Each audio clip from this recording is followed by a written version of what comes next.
Welcome to channel. ఈ రోజు మనతో పాటుగా రమగారు ఉన్నారు. నమస్తే రమగారు. నమస్తే జయ. రమగారు, చిన్న పెద్ద అన్న తేడా లేకుండా చాలా మందిలో గ్రే హెయిర్ చూస్తున్నామండి. ఒక వయసు వచ్చాకంటే ఓకే, బట్ చిన్న పిల్లల్లో కానీ టీనేజ్లో కానీ చూస్తే కొంతమంది ఇబ్బంది పడే సిచ్యువేషన్ ఉంటుంది. ఎవరినైనా ఫేస్ చేయాలన్నా, ఏదైనా ఫంక్షన్కి వెళ్ళాలన్నా, నలుగురిలో కలవాలన్నా, ఇంటర్వ్యూస్ ఫేస్ చేయాలన్నా కూడా ఎట్లా కవర్ చేసుకోవాలి? కవర్ చేసుకోవాల్సిన పరిస్థితి అయితే తప్పదు, వయసుతో సంబంధం లేకుండాను. అంటే ఇది ఎలా అయిందంటే సార్వజనీనమైన సమస్య. ఇది వరకు కొన్నేళ్ల క్రితం 50 దాటిన వాళ్ళ తెల్ల జుట్టు కవరేజ్ గురించి యాడ్స్ వచ్చేవి టీవీలో. తర్వాత 40s తెల్ల జుట్టు మీద బాగుంటుంది, కలర్ చేసుకోవచ్చు అది. ఇప్పుడు 30s కొత్తగా నిన్న మొన్న 30 దాటిన ఆ హీరోయిన్లు కూడా హెయిర్ని కలర్ చేసుకోవటం గురించే చెప్తున్నారు. గ్రే హెయిర్ కవరేజ్ గురించి. అంటే 30లోనే సినిమా వాళ్ళకి, అంటే మంచి మెయింటెనెన్స్లో ఉండే సినిమా హీరోయిన్లకు కూడా తెల్లబడిపోతుంది జుట్టు. ఇప్పుడు జుట్టు తెల్లబడిపోవటానికి 1,00,000 కారణాలు, కర్ణుడు చావులాగా. ఒకటి ఆరోగ్య సమస్యలు, కలుషితమైన ఆహారము, నీరు, గాలి. మన కర్మ ఏంటంటే ఈ మూడిటికి మనం దొరికిపోతున్నాం. మనం తినేది ఏది సరైందో మనకు తెలియదు. మనం పీలుస్తున్న గాలి, అందులో ఎన్ని రకాల కెమికల్స్ వెయిట్ని క్యారీ చేసుకొస్తుందో తెలీదు. ప్రశాంతమైన వాతావరణం మన జీవితాల్లోనే లేదు. ఇప్పుడంతా ఉరుకులు పరుగులు. ఇది వరకు ఎక్కడో ఒక చోట బాల మెరుపు కనపడేది, అక్కడక్కడ చాలా తక్కువ. కొంచెం ఒక ఫంక్షన్కి వెళ్ళామనుకో, ఓ కుర్రాడో ఓ పిల్లో కనపడేవాళ్ళు. ఇప్పుడు చక్కగా తెల్లగా నల్లగా జుట్లున్న వాళ్ళు, వాళ్ళని లెక్కెట్టచ్చు మనం. కాదు రమ్మగారు, కొంచెం గ్రే హెయిర్ ఎక్కువగా ఉంటే వాళ్ళకి వయసు ఎక్కువ, వయసు పైబడిన వారు అనుకునేవాళ్ళు. వాళ్ళని అమ్మమ్మో తాతయ్యో అనేసేవాళ్ళు, అని పిలిచేవాళ్ళు. ఇప్పుడు అవకాశం లేదు. ఇప్పుడు అందరినీ అమ్మమ్మ తాతయ్య అనాల్సిందే. నేను ఎక్కడికి వెళ్ళినా నన్ను అమ్మ అన్నట్టు. అందరికీ అదే సమస్య. మీరు అందరికి అమ్మ కదా, నేను అందరికి అక్క. మా ఆఫీస్ లో టాప్ టు బాటం అందరికి పైదాకా అక్క. నేను అందరికీ అమ్మే. హాయిగా బాగలేదు కదా, ఆనందం కదండి. అదే. ఇప్పుడు తెల్ల జుట్టు సంగతి చూద్దాం. మరీ చిన్నతనంలో తెల్ల జుట్టు జనరల్గా ఖచ్చితంగా ఈ రెమెడీ అనేది మనం చెప్పలేకపోతాం జయ. ఏవో 5-6 రకాలు ఉన్నాయి. ఈవెన్ వైద్యులు కూడా 5-6 రకాలు చెప్తారు. ఈ 5-6 అన్నీ ట్రై చేసి ఏది సూట్ అయితే అది చేయటం ఒకటి. అయితే యోగాలో కొన్ని ఆసనాల వల్ల జుట్టు తెల్లబడకుండా ఉంటుందని చెప్తారు. ఒకవేళ చిన్న పిల్లల్లో కనుక మనకి ఒక 18, 19, 20 ఏళ్ళు టీనేజ్ పిల్లలు, మరీ పసిపిల్లలకి చిటి పిల్లలకి తక్కువే వస్తుంది, వాళ్ళని డాక్టర్ దగ్గర చూపించాల్సింది. మీకు ఎర్లీ ఏజ్లో గ్రే హెయిర్ కనుక వస్తే కనుక ఒకటి మీ ఆరోగ్యం, మీరు తీసుకునే ఆహారం లాంటివి, హెయిర్ కేర్ కూడా. ఎంతసేపు డ్రై హెయిర్ని షాంపూ చేసి చేసి చేసి నూనె అస్సలు రాయకుండా మెయింటెనెన్స్ లేకుండా ఉంటే కొన్నాళ్ళకి గడ్డిలో అయ్యి తెల్లబడడానికి అవకాశం ఉంది. 1% ఛాన్స్ ఉంది దానికి. ఈ యంగ్ ఏజ్ టీనేజ్లో ఉన్న వాళ్ళు యోగాసనాలు వేయచ్చు. యోగా క్లాసులు అటెండ్ చేస్తున్నప్పుడు ఈ మనకి ఏ ఆసనంతో తెల్ల జుట్టు రాకుండా ఉంటుందో తెలుసుకుని ఆ 3-4 మన దైనందిన జీవితంలో అలవర్చుకోండి. కనీసం పెరక్కపోయినా స్టాప్ అయిపోతుంది. అంటే అక్కడ ఆగిపోకపోయినా, ఆ తెల్ల జుట్టు వచ్చిన తెలుపు జుట్టు నలుపైనా అవ్వకపోయినా హెయిర్ మళ్ళీ పాడవటం ఆగిపోతుంది. ఒకటి సర్వాంగాసనము అవి వేస్తే, అంటే తల కిందకి పెట్టి వేస్తారు చూడు, వాటితోటి జుట్టు నల్లబడుతుందని, ఎప్పటికీ తెల్లబడకుండా ఉంటుందని చెప్తారు. ఓకే. యోగా క్లాసుల్లో చెప్తుంటారు, ఇది ఈ ఆసనం వేస్తే జుట్టు తెల్లబడదు అని. డెఫినెట్ గా మనం ఎవరైనా ఒక యోగా గురువుని చూసి ఆ ఆసనం ఏంటో మనం ప్రేక్షకులకి పరిచయం చేస్తానండి. 4-5 ఉన్నాయి జయ. అదే వైట్ హెయిర్ కి సంబంధించి ఎలాంటి జాగ్రత్తలు తీసుకోవాలి, ఎలాంటి ఆసనాలు వేయాలి. ఓకే, ఇది ఒకటే. రెండోది కొన్ని మనం ముద్రలు చేశారు మీరు ఒక ప్రోగ్రామ్. అవును. ఈ ముద్రల్లో కూడా కొన్ని జుట్టు తెల్లబడనివ్వని ముద్రలు ఉన్నాయి. యోగ ముద్రలే కదా అవి కూడా. ఈ యోగ ముద్రలు, యోగాసనాలు రెండింటిని క్లబ్ చేస్తే ఇప్పుడు ఈ ఒక్క జుట్టు కోసమే కాదు, దానివల్ల వచ్చి మిగిలిన అన్ని బెనిఫిట్స్ మనం తీసుకోగలుగుతాం కదా. జుట్టు ప్లస్ అనమాట, హెయిర్ ప్లస్ అవుతుంది. ఇప్పుడు ఇంకా కొంచెం ఆయిల్స్ వాడుకోవటం. ఈ ఆయిల్ ఏంటంటే భృంగామలక తైలం, అంటే గుంటకరాకు, ఉసిరికాయ కలిపి తయారు చేసిన తైలం. ఈ తైలం మీరు బజార్లో కొన్నది మీరు నమ్మలేకపోతారనుకోండి, ఇంట్లో చేసుకోండి. ఇదేం పెద్ద విశేషము కష్టసాధ్యమైన సంగతి ఏం కాదు. గుంటకరాకు, ఉసిరికాయలు ఇప్పుడు సీజన్ కాదు, ఇంకా 4 రోజులు పోతే ఉసిరికాయలు వస్తాయి. గుంటకరాకు ఇప్పుడు దొరుకుతుంది. మనం ఏం చేయొచ్చు, గుంటకరాకు కనుక దొరికితే కొద్దిగా కొంచెం ఇంట్లోనే పక్కన పడేసి పెట్టామనుకోండి, హైదరాబాద్ లాంటి చోట అయితే తొందరగా అయిపోతుంది. ఎక్కువ ఎండ కాదు, కొంచెం లేత ఎండలో ఆరబెట్టేస్తే దాన్ని ఆరిపోతుంది. పొడి చేసి పక్కన పెట్టుకోండి. మీకు ఉసిరికాయలు దొరికినప్పుడు ఉసిరికాయ రసము, ఈ గుంటకరాకు పొడి వేసి, కొబ్బరి నూనె, నువ్వుల నూనె, ఆముదము మీ అలవాటుని బట్టి దాంట్లో నూనెలో వేసుకుని కాచేసుకుంటే చక్కగా నూనె తయారీ గురించి ఈసారి చేద్దాం ఏదైనా ఒక ప్రత్యేకమైన వీడియో. ఓకే. వీటితో తయారైన నూనెలు భృంగామలక తైలము ఈ హెయిర్ బ్లాక్నెస్ కి చాలా బాగా యూజ్ అవుతుందని చెప్తారు. ఉసిరి గుంటగరకర ఈ రెండు ఉన్న నూనె వాడుకోవటం మనకి ఆయుర్వేద షాప్స్ లో దొరుకుతాయి అంటారు. దొరుకుతాయి.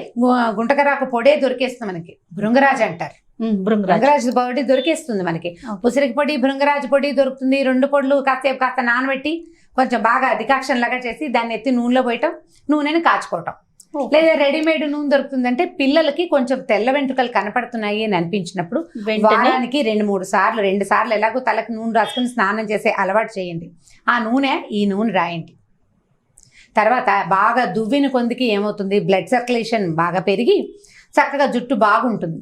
ఇప్పుడు 4-5 తెల్ల వెంట్రుకలు వచ్చినా మిగిలిన జుట్టు బాగుందనుకో, ఈ 4 తెల్ల వెంట్రుకలు అందులో కలిసిపోతాయి, కనపడవు. మెయింటెనెన్స్ లేని జుట్టులో అది గడ్డిలా ఉన్న జుట్టు నుంచి తెలుపు కూడా కనపడుతుంటే పిచ్చిగా ఉంటుంది, లుక్ బాగుంటుంది. అవును, నూనె రాయటం ప్రధానమైన ప్రాక్టీస్. అది పైనుంచి రాయటం. తర్వాత ఇప్పుడు పైనే రాస్తే అవదు, లోపలికి కూడా తీసుకోవాలి. ఇంటేక్ కూడా ఉండాలి. ఒక్కసారి డాక్టర్ను లేకపోతే ఆయుర్వేద వైద్యులను కన్సల్ట్ చేసి ఇలా చిన్న వయసులోనే జుట్టు తెల్లబడిపోవటానికి శరీరంలో ఏవి తక్కువైతే ఇది వస్తుంది, మన పిల్లల పరిస్థితి ఏమిటి, జనరల్ హెల్త్ బాగుందా అవి చూసుకుని దాన్ని బట్టి ఏదైనా వైద్య సహాయం తీసుకోవటం. కొంతమంది ఏం చెప్తారంటే మా తాతగారికి అలాగే తెల్లబడిపోయింది, మా నాన్నగారికి తెల్లబడిపోయింది అంటారు. ఈవెన్ నాకు కూడా మా నాన్నగారి పోలికలు నాకు పెద్దగా ఏం రాలా, పోలికలు లేవు. ఆయన తెల్ల జుట్టు మాత్రం ఎర్లీ 30s లోనే వచ్చేసి నాకు 30 రాకముందే. మా పెద్దకాయలందరికీ జుట్లు నల్లగానే ఉంటాయి, నాకే తొందరగా గ్రే హెయిర్ వచ్చింది. వాళ్ళ పోలిక వస్తుంది, మరి ఎవరో ఒకళ్ళది మా నాన్నగారికి జుట్టు తొందరగా తెల్లబడిపోయిందట. మరి వచ్చింది, దానికి మనం ఏం చేస్తాం మేనేజ్ చేస్తాం అంతే. ఓకే, అయితే పర్మనెంట్ సొల్యూషన్ అనేది లేదంటారు రమ్మగారు. డాక్టర్స్ అందరూ చాలా లేదు. చిన్నతనంలో అయితే గనక కొంత 40s లోపల ఈ యోగా కానీ ముద్రలతో కానీ ఖచ్చితంగా నువ్వు రెగ్యులర్ గా చేస్తే పర్మనెంట్ సొల్యూషన్ దొరుకుతుందని వాళ్ళు ఇద్దరు చెప్తారు. యోగా టీచర్లు చెప్తారు, ఈ ముద్రాస్ చేసేవారు కూడా చెప్తారు. ఓకే, ప్రయత్నించి చూడండి. అదే ఆ ఒక బెనిఫిటే కాదు, చాలా దొరుకుతాయి, అవి కూడా దొరికేస్తాయి. అయితే ఇప్పుడు మనం కవరేజ్ గురించి మాట్లాడదాం. కొద్దిపాటి గ్రే హెయిర్ ఉంటే దాన్ని ఎర్రగా చేసుకుని ఉంచుకోవచ్చు, హెన్నా లాంటివి పెట్టుకుని. మిగిలిన జుట్టు అంతా హెల్దీగా చక్కగా నున్నగా తలతల్లాడుతూ ఉందనుకోండి, అక్కడక్కడ ఒక రెడ్ షేడ్ కనపడినా కూడా అందంగానే ఉంటుంది. ఇప్పుడు ఫ్యాషన్ కదా, ఇప్పుడు స్టైల్ అదే కదా. కాబట్టి కొంచెం జుట్టు ఉన్న వాళ్ళు కెమికల్ డైస్కి వెళ్ళిపోవద్దు. కొద్దిపాటి తెల్ల వెంట్రుకలు ఉంటే అంత కంగారేం లేదు. వాటిని ఇప్పుడు కొత్తగా ఇంకోటి వచ్చింది, టచ్అప్స్ ఒకటి దొరుకుతున్నాయి మనకి. హెన్నా పెట్టేసుకోండి మామూలుగా. ఏ పార్టీవో, ఏ ఫంక్షనో, ఏ ఫోటో షూటో, నలుగురిలో మన క్లాస్మేట్స్ తోటే కలుస్తాం, వాళ్ళందరూ బాగా ఫ్యాన్సీగా ఉంటారు, నాకు తెల్ల జుట్టు వచ్చిందని బెంగెట్టుకుని గబగబా కెమికల్ డై వేసుకోవద్దు.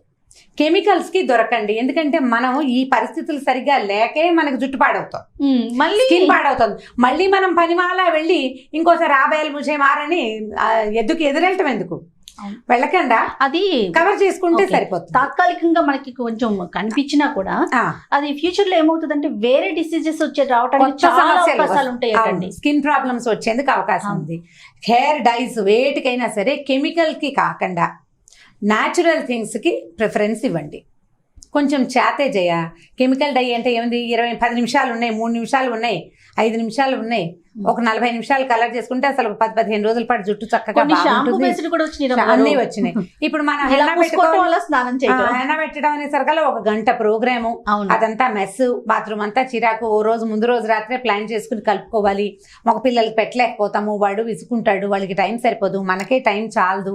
ఈ టైం సేవింగ్ కోసము మనం ఏం చేస్తామంటే సులువుగా ఉండేది, ఈజీగా పోయేది, ఎక్కువ మెస్సీ థింగ్ కాని దానికి వెళ్తాం కదా. అయితే ఈ మెస్ కంటే రేపు రాబోయే మెస్ పెద్దది అని మనం తెలుసుకుంటే గనక అందరికీ వస్తుందా అంటే రాకపోవచ్చు. ఒకవేళ వస్తే ఇద్దరికి వస్తుంది 100లో, ఆ ఇద్దరిలో ఒకళ్ళ మనమే అయితే అంతే కదండి. అలా ఆలోచించి కెమికల్ థింగ్స్కి వెళ్ళకుండా హెర్బల్ థింగ్స్ని ట్రై చేయండి. హెర్బల్ థింగ్ మీరు హెన్నానే పెట్టుకుంటారు, వెనకాల ఉన్న జుట్టు అంతా కనపడదు, ముందు జుట్టే కనిపిస్తుంది. టచ్అప్స్ దొరుకుతున్నాయి మనకి, అవి కూడా హెర్బల్వి, ఆర్గానిక్ టచ్అప్స్ కూడా దొరుకుతున్నాయి. ఎలా కలర్స్ ఎన్ని ఉన్నాయి, బోల్డ్ అని రంగులు చూపిస్తున్నారు. అలాగే ట్రై చేయండి, ఒక మంచి కంపెనీ తీసుకోండి, దాని మీద ఉన్న రివ్యూస్ చదవండి, అందులో ఏముందో చదవండి ముందు. ఆ చిన్న కొద్దిగా టచ్అప్ చేసుకున్నాం అనుకో ఇంకా కనపడదు. నేను ఇంకో విధానం చెప్తాను. ఇప్పుడు చేయట్లేదు అంటే నేను రెగ్యులర్గా యూట్యూబ్లో కనపడటం మొదలుపెట్టాక ఇంచుమించు నేను మానేశాను. అంతకు ముందంతా నేను ఎప్పుడు హెన్నానే పెట్టుకునేదాన్ని. కాకపోతే ఏదైనా ఫంక్షన్స్ ఉన్నప్పుడు మేము చిన్న టచ్అప్ ఇంట్లో చేసుకున్నాం. నేను చేసుకున్న టచ్అప్ చెప్తాను. ఇది చాలా పాతది. అంటే మేము చాలా మంది సిస్టర్స్ ఉన్నారు. మా మూడో అక్కయ్యకి నాకు మా ఇద్దరికే గ్రే హెయిర్ వచ్చింది, మిగిలిన వాళ్ళకి రాలా. బాగా చాలా సంవత్సరాల పాటు వాళ్ళందరికీ జుట్టు చక్కగా, మా మదర్ జుట్టు బాగుండేది, డార్క్ హెయిర్ బాగా నల్లగా ఉండేది. వాళ్ళు ఎవరికి పెద్దగా ఎర్లీ గ్రేయింగ్ లేదు. మా అక్కయ్యకి ఎవరో చెప్పినట్టున్నారు, బహుశా ఆవిడ చెప్పిన ప్లాన్ ఏనమాట. వెల్లుల్లిపాయలు పొట్టు ఒలుస్తాం కదా, అవునండి. ఈ ఒలిచేసిన పొట్టుని నేను ఏం చేసేవాళ్ళం అంటే ఒక డబ్బాలో పెట్టి పక్కన పెట్టుకుని ఒక ఇనప కూడా ఏదైనా స్టవ్ మీద పెట్టడం, ఈ పొట్టు అందులో పడేసి శుభ్రంగా నల్లగా మార్చేయటం దాన్ని, చాలా డార్క్గా, అసలు మాడిపోవటం అనమాట. కొంచెం వాసన ఎక్కువ వస్తుంది.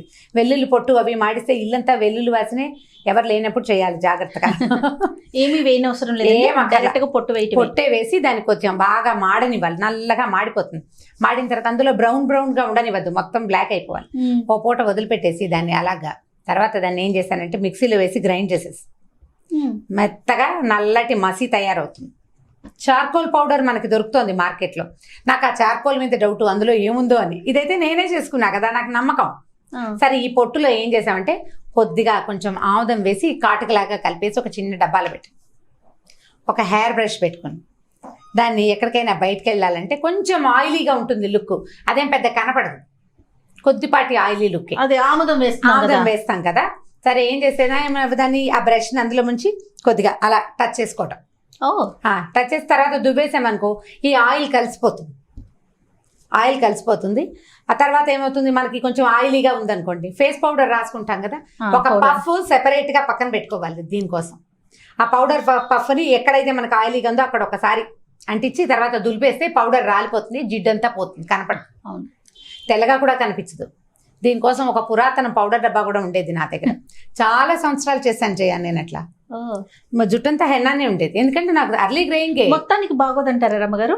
మొత్తానికంటే జిడ్డు భరించొద్దు, అంత జిడ్డుని మళ్ళీ మనం హెడ్ బాత్ చేస్తే పోతుంది. హెడ్ బాత్ చేస్తే పోతుంది. ఇందులో ఉన్న 2 బెనిఫిట్స్ చెప్తాను. ఇప్పుడు ఇది నా ట్రేడ్ సీక్రెట్, నేను మీకు చెప్పేసాను అందరికి. ఇప్పుడు ఇందులో ఉన్న బెనిఫిట్ ఏంటంటే మనం వాడింది ఏమిటి, వెల్లుల్లి పొట్టు, ఆముదం. ఈ 2 కూడా హెయిర్ గ్రోత్కి చాలా హెల్ప్ చేస్తాయి. రెగ్యులర్గా ఇవి రాసుకుంటే ఈ ముందు హెయిర్ ఊడిపోతూ ఉంటుందా మనకి, తొందరగా కవర్ అయిపోతుంది, క్విక్గా జుట్టు వచ్చేస్తుంది. ఆముదం తరచు అలా తలకి తగలటం వల్ల చాలా తొందరగా జుట్టు మళ్ళీ వచ్చేస్తుంది. ముందెప్పుడు మొహం చక్కగానే ఉంటుంది, వెనక భాగం తెల్లగా ఉంటే నీకేం కనిపిస్తుంది, దువ్వేసుకుంటావు, వెనకాల లోపల ఉంటుంది, ఉండని ఎవరికి కనిపిస్తుంది అంతే. ఎవరైనా నీ జుట్టు తొలగించి చూడరు కదా. ఇవి జుట్టు విరబోసుకునే వాళ్ళకి మాత్రం ఇవి పనికిరావు, ఎందుకంటే జిడ్డు మొహం మీదకి వచ్చేస్తుంది. జడేసుకునే వాళ్ళు, నాలాగా పైకి టైట్గా క్లిప్ పెట్టుకునే వాళ్ళకి బాగా యూజ్ అవుతుంది. ప్రయత్నించి చూడండి, ఇది బెస్ట్ టచ్అప్. కాకపోతే ఏంటంటే ఆయిలీగా ఉంటుంది, అలా ఉండకూడదు, నాకు ఇంకా జాలుగా ఉండే ఫీలింగ్ కావాలంటే మీ బాగా మీరు పడాల్సిందే. మీరు ఆలోచించవచ్చు. కానీ మనం ఎర్లీ 30sలో 4 తెల్ల వెంట్రుకలు ఉంటే దాన్ని చక్కగా కవర్ చేసుకోవచ్చు. పదే టచ్ చేయటం వల్ల చుట్టుపక్కల జుట్టు ఏది తెల్లబడకుండా ఉంటుంది. నేను దాంతో చాలా సంవత్సరాలు, కనీసం ఒక 10-12 ఏళ్ళు మెయింటైన్ చేశాను. అవునా? ఓ సూపర్. అంతా హెండా పెట్టుకున్నా నా జుట్టు కొంచెం హెల్దీ లుక్, బాగా డాండ్రఫ్లు అవి ఉండవు, బాగా మెరుస్తూ ఉంటుంది, జుట్టు బాగానే ఉంటుంది కదా. అక్కడక్కడ ఒక రెడ్ స్టాండ్ కానీ ఒక వైట్ స్టాండ్ అసలు కనపడనివ్వను నేను, ఎప్పుడు రెడ్ స్టాండ్సే కనిపిస్తాయి. ఈ మిగిలిన హెల్దీ హెయిర్లో అది కలిసిపోతుంది, ఆటోమేటిక్గా కలిసిపోతుంది కదా. ఇప్పుడు 50 ఏళ్ళు వచ్చాక ఇప్పుడు ఇంకా కవర్ చేయండి, టీవీలో కనపడతాం, ఎంతసేపు లైట్ల మొహం మీద పడతాయి కాబట్టి తప్పదనుకోండి, పెద్దగా నేను దాని గురించి ఏం బాధరవను. ఒక ఏజ్ వచ్చాక కొంత తెల్ల వెంట్రుకలు ఉన్నా, కొంత రెడ్ హెయిర్ ఉన్నా దాన్ని మీరు ఏమీ డిగ్నిటీగా ఫీల్ అవ్వాలి. ఇప్పుడు హుందాగా ఫీల్ అవ్వచ్చు. మొహం అంతా బాగా మొహం ఏమో ఒడిలిపోయినట్టు అవుతుంది. 50 వచ్చేసరికి ఆటోమేటిక్గా పోతుంది. ఎంత మెయింటెనెన్స్ ఉన్నా ఇక్కడ ఎక్కడో ఒక చోట ఏజ్ తెలిసిపోతూ ఉంటుంది, చాలా మెయింటెనెన్స్లో ఉన్నా కూడా. ఇప్పుడు మీరు జుట్టు బాగా నల్లగా చేసుకుంటే మొహం మీద గీతలు ఎక్కువ కనిపిస్తాయి. అవును, గీతలు మన మొహం మీద పడ్డ ముడత, కంటి చివర ఉన్న గీతలు, పెదిమల పక్కన ఉన్న గీతలు ప్రాంప్ట్గా కనపడతాయి. ఎక్కువ కలర్ చేయొద్దు, లైట్గా ఉంచండి దాన్ని, అప్పుడు మొహం యంగ్గా కూడా కనిపిస్తుంది. చుట్టూతో ముదురంగా ఉంటే లోపల గీతలు బాగా స్పష్టంగా కనిపిస్తాయి. దీన్ని అంటే క్యాజువల్గా తీసుకుంటే మనకేం టెన్షన్ ఉండదు. చక్కగా హెర్బల్ హెయిర్ కలర్స్ని ట్రై చేయండి, హెన్నా లాంటివి ట్రై చేసుకోండి, ఏవైనా ఇలాంటివి ఇంట్లో సరదాగా చిన్న కొన్నవి చేసుకోవచ్చు. మొన్న ఆవిడ ఎవరో చెప్పారు, గోని పట్ట అని, గోని ఉంటుంది కదా, గోని పట్ట అంటే మన నారది. ఆ గోనెని కాల్చి మసి చేసి పెట్టుకోండి. అది కూడా హెన్నా లాంటి వాటిలో కలుపుకుంటే అదొక ట్రీట్మెంట్గా యూజ్ అవుతుంది అన్నారు. ఏమో ఆ మసి అంతా అదంతా ఎవడ పడతాడు, ఈ వెల్లుల్లిపై పొట్టే తలకాయ నొప్పి అనుకుంటుంటే అనుకున్నా నేను. ఈజీగా ఉంటుంది. బోల్డ్ అని వస్తాయి, మీరు బ్రౌజ్ చేస్తే బోలెడు దొరుకుతాయి. ఏదైనా సరే ట్రై చేసి, ఒక రోజు చేస్తే తెలియదు కదా మనకి, కొద్ది రోజులు చేయాలి. యోగాసనాలు కూడా. గ్రే హెయిర్ అనేది నిరంతరం అది పెరుగుతూ ఉంటుంది కదా, హెయిర్ వచ్చిన కొద్దీ మనకి తెల్లగా అదే ఇప్పుడు బయట కలర్ ఉండాలి, ఇది పోతుంది, లోపల నుంచి తెల్ల జుట్టు బయటకు వస్తుంది, మళ్ళీ దాన్ని టచ్అప్ చేసుకోవాలి, దాన్ని టచ్అప్ చేయాలి, దాన్ని అదొక ప్రక్రియగా సాగిపోతూనే ఉంటుంది. ఏదో కొంత బయట కనిపించే వాళ్ళకి ఎంతో కొంత కవర్ చేయాలి. ఇప్పుడు కూడా నేను అంత సూపర్ గా ఏం బాధరవను, కాస్త పర్వాలేదుగా ఉంటాను. ఏం కాదులే, ఎలాగూ నేను అమ్మనే. మేకప్ చేసుకోవాల్సిన అవసరం కానీ దాన్ని కవర్ చేయాల్సిన అవసరం కానీ ఏం పెద్దగా లేవు. కావాలంటే చేయండి, కానీ అది మీ హెల్త్ని, కళ్ళని, స్కిన్ని పాడు చేయకుండా చూసుకోండి. ఓన్లీ హెయిర్ ని మనం టచ్అప్ చేసుకోవడంతో పాటుగా రమ్మగారు మంచి ప్రాపర్ గా ఫుడ్ తీసుకోవటం, వాటర్ తీసుకోవటం, సరైన ఎక్సర్సైజ్, వ్యాయామం ఏదైనా చేయటం. ఇప్పుడు వీటితోటి నీ తెల్ల జుట్టు పోయినా పోకపోయినా ఏమవుతుంది, స్కిన్ బాగుంటుంది. హెయిర్ ఉన్న జుట్టే మనది సపుల్గా చక్కగా శుభ్రంగా ఉంటుంది. అందులో కాసిన తెల్ల వెంట్రుకలు, కొన్ని హెన్నా పెట్టిన ఎర్ర వెంట్రుకలు ఉన్నా కూడా అందంగానే ఉంటుంది. ఎంత కొంత బాగుంటుంది. ఇప్పుడు ఫ్యాషన్ కదా, 2-3 రంగుల్లో జుట్టు ఉండటం చాలా ఫ్యాషన్. కాబట్టి ఏం బాధరవద్దు, దొరికిన వాటిని చేయండి. చిన్న పిల్లల్లో ఉంటే మాత్రం తప్పకుండా కన్సల్ట్ చేయాలి. భృంగామలకు తైలం లాంటివి ట్రై చేయండి. ముద్రలు, యోగాసనాలు చేయించండి. పిల్లలకి జనరల్ హెల్త్ బెనిఫిట్స్తో పాటు ఈ జుట్టు సమస్య కూడా కొంత తీరేందుకు అవకాశం ఉంటుంది. రైట్, ఏదైనా హుందాగా ఆహ్వానించితే బాగుంటుంది. మరి అంటే ఏజ్ తో పాటు ఆహ్వానిస్తాము. ఏజ్ తో పాటు ఓ 20-25 పెళ్లి కూతురు తప్పదండి. హాస్పిటల్ కి లేకపోతే డాక్టర్ కన్సల్ట్ చేయటము, లేకపోతే ఆయుర్వేద మందులు చెప్పేయండి, అలాంటివి ఫాలో అవటము, ముద్రాలు, యోగాలు చేయటం చేయాల్సింది. రైట్ రామ్ గారు, ఇంకొక టాపిక్ తో మళ్ళీ కలుద్దాం. నమస్తే. నమస్తే. ఈ వీడియో కనుక మీకు నచ్చినట్లయితే లైక్ చేయండి, షేర్ చేయండి. మరిన్ని వీడియోస్ కోసం మా ఛానల్ ని సబ్స్క్రైబ్ చేసుకోండి.